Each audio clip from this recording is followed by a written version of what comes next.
반갑습니다. 이번 시간에는 신명기를 함께 살펴보도록 하겠습니다. 신명기는 모세가 광야에서 일련의 고별 메시지를 기록한 것으로 그렇게 보여지고 있습니다.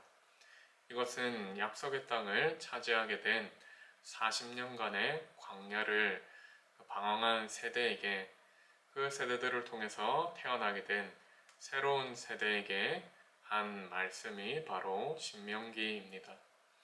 그래서 신명기는 레위기처럼 많은 세부적인 율법의 조항들을 포함하고 있는 것을 보게 됩니다. 그러나 그 율법의 조항들에게서 나타나는 주된 강조점은 다른 모세오경에 나타나는 그 율법의 조항들에게서 강조되는 그 제사장, 희생제사 그러한 것들에 있는 것이 아니라 평민, 즉 이스라엘 공동체 대중에게 그 강조점이 있다라는 것을 살펴보게 됩니다. 그래서 모세는 신명기를 통해서 새로운 세대, 새롭게 이제 출애굽 1세대 이후에 태어나게 된 2세대를 통해 그들이 그 부모들을 그 모습, 9세대의 모습으로부터 배울 수 있는 교훈이 무엇인가를 상기시키고 있는 것입니다. 그것은 바로 하나님의 백성이 하나님께 대해서 얼마나 순종하는 것이 중요한가라는 것을 보여주고 있습니다. 신명기의 제목을 우리가 함께 살펴보면 히브리어로 된 성경 1장 1절에 가장 먼저 등장하는 첫 번째 단어인 말씀이라는 이 단어에서 신명기의 제목을 따왔다라고 그렇게 볼 수가 있습니다. 우리가 신명기 1장 1절을 보면 이는 모세가 요단 저쪽 숲 맞은편의 아라바 광야 곧 바란과 도벨과 라반과 하세롯과 디사합 사이에서 이스라엘 무리에게 선포한 말씀이니라 라고 그렇게 기록이 되어 있습니다.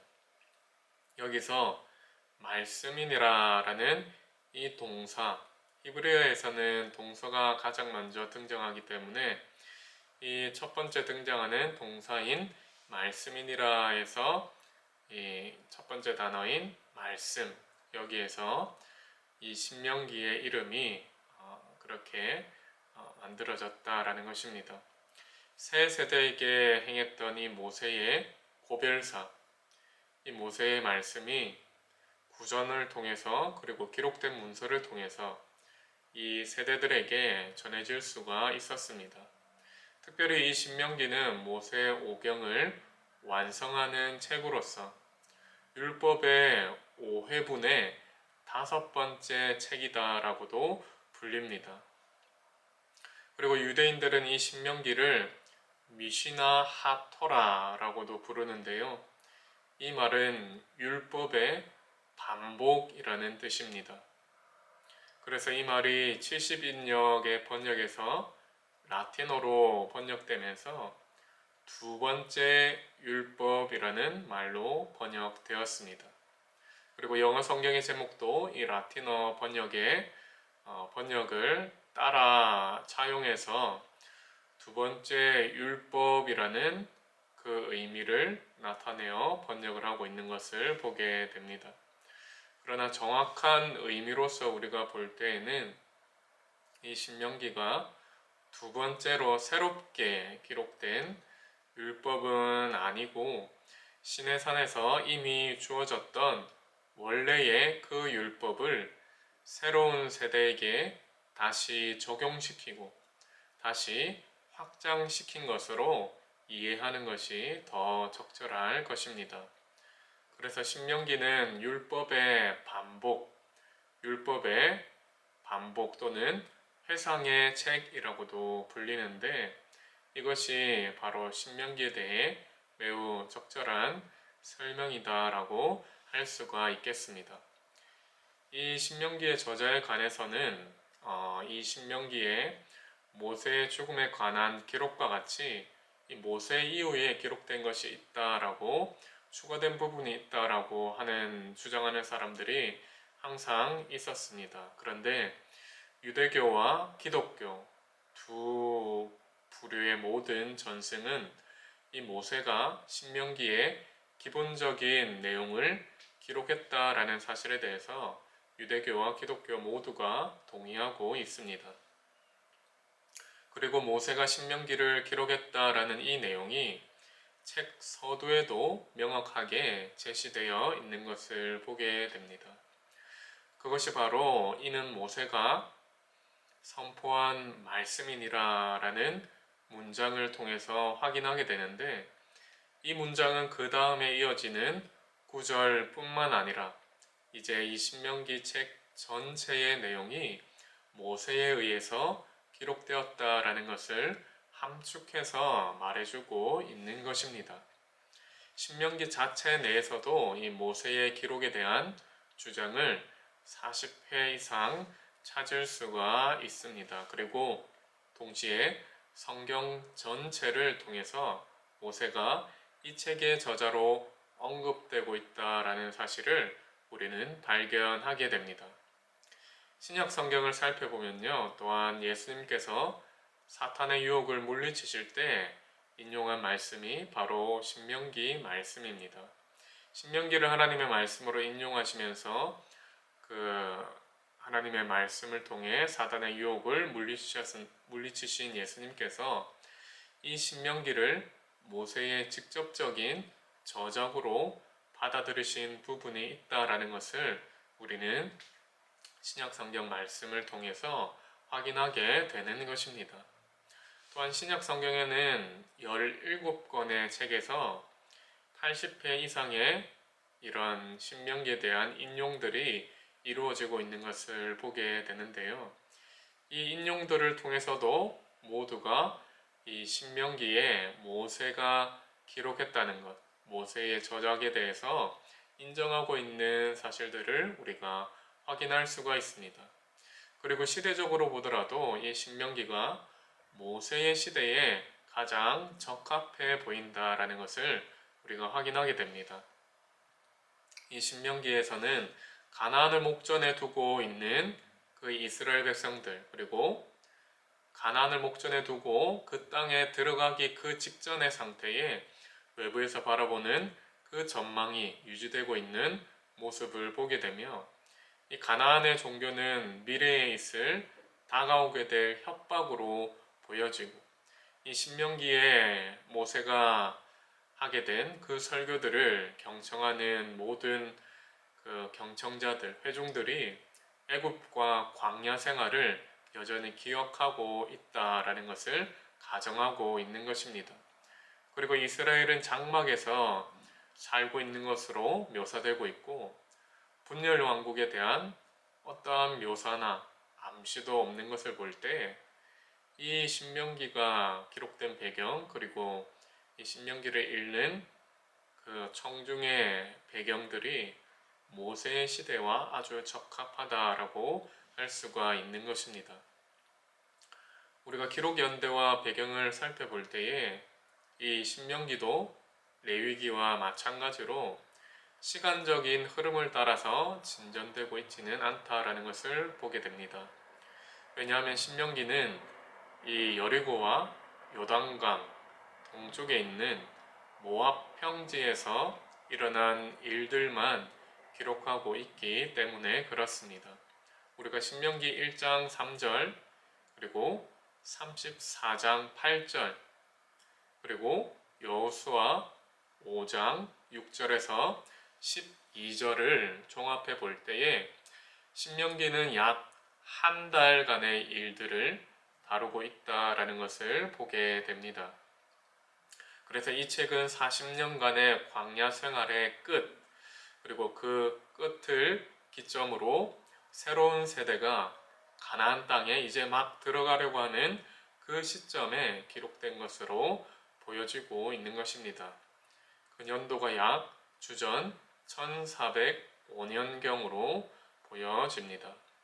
모세는 그래서 백성들로 하여금 그들이 하나님의 복을 받는 백성이 되도록, 하나님을 믿고 하나님을 순종하는 자리로 나아가는 백성들이 되도록 이 신명기 말씀을 통해 그들을 격려하고 있는 것입니다.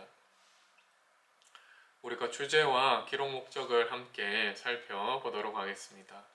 이 신명기는 가나안 정복이 이루어지기 전에 기록되었습니다. 모세를 통해서 여러 가지 질문과 여러 가지 관심사들을 설명하기 위해서 그렇게 기록되었다라는 것입니다. 첫 번째로 이스라엘 백성들이 알아야 했던 것은 자신들이 누구이며 자신들이 어디에서 왔고 하나님이 그들을 위해 어떤 의도를 갖고 계신지를 먼저 아는 것이 가장 중요했습니다. 창세기를 통해서는 족장들에게 주어진 땅 그리고 나라에 대한 약속을 발견하게 됩니다. 그래서 창세기를 통해서는 그들의 뿌리를 다시금 발견할 수 있게 해주는 것입니다. 출애굽기를 통해서는 그 나라의 성장 그리고 하나님께서 압제로부터 그 나라의 백성들을 구원해 주시고 그들을 거룩한 백성 그리고 제사장 나라로 부르시고 준비하시는 여호와와 그 백성의 언약적인 관계를 말씀해 주고 계십니다. 레위기는 이제 그 이스라엘 백성들이 하나님 앞에서 거룩하게 나아갈 수 있는 방법, 거룩하신 하나님 앞에 나아가서 거룩한 백성으로서 언약의 조건을 충실하게 이행하기 위해서 어떻게 살아가야 하는지를 요약해서 보여주고 있는 것입니다. 민수기는 이 언약의 성취를 위해서 정복 전쟁으로 나아가야 할 이스라엘 백성들을 위한 모든 지침과 규례들을 기록하고 있습니다. 이제 나아가서 마지막으로 신명기는 언약을 약속의 땅에 들어간 이 새로운 세대에게 더욱 적합하도록 그리고 더 확장된 형태로서 다시금 강조하고 다루고 있다라는 것을 보게 됩니다.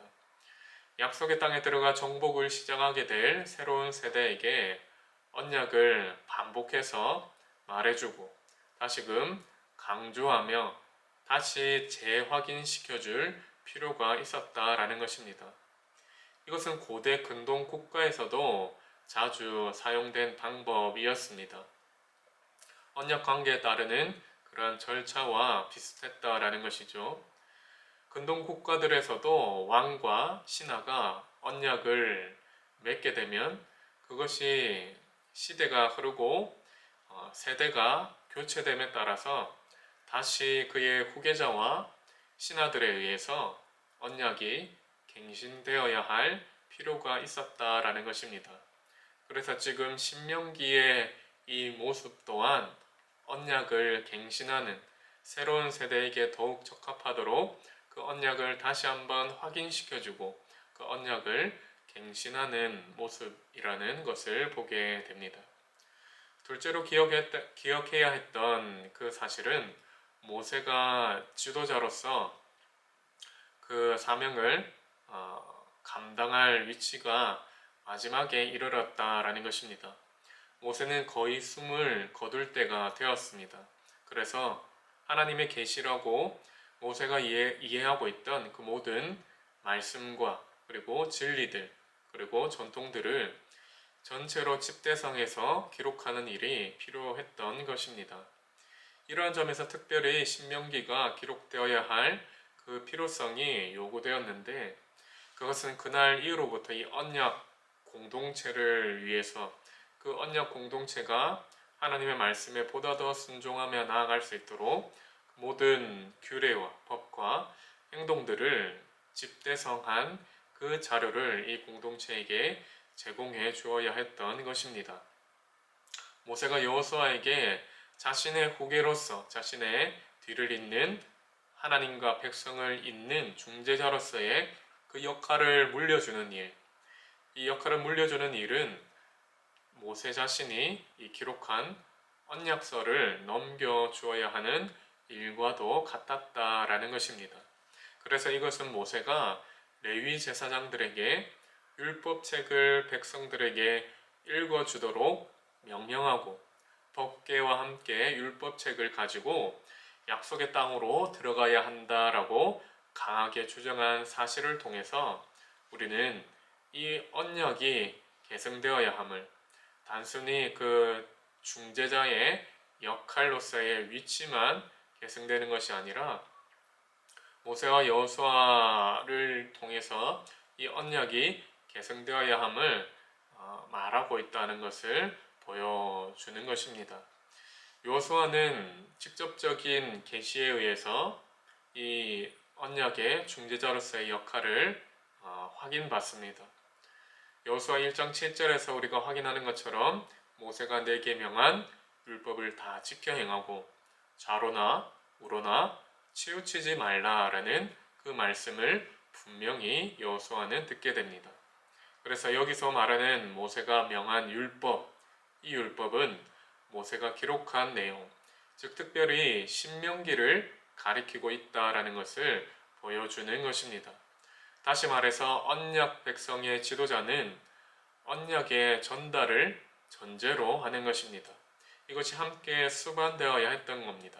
그래서 모세가 죽고 여호수아가 모세 뒤를 계승하기 이전에 먼저 언약의 조건이 모두 총망라되어 있는 그 집대성된 문서가 준비되어야 할 필요가 있었기 때문에 이 신명기가 다시금 모세의 손에 의해서 기록되었다라는 것입니다.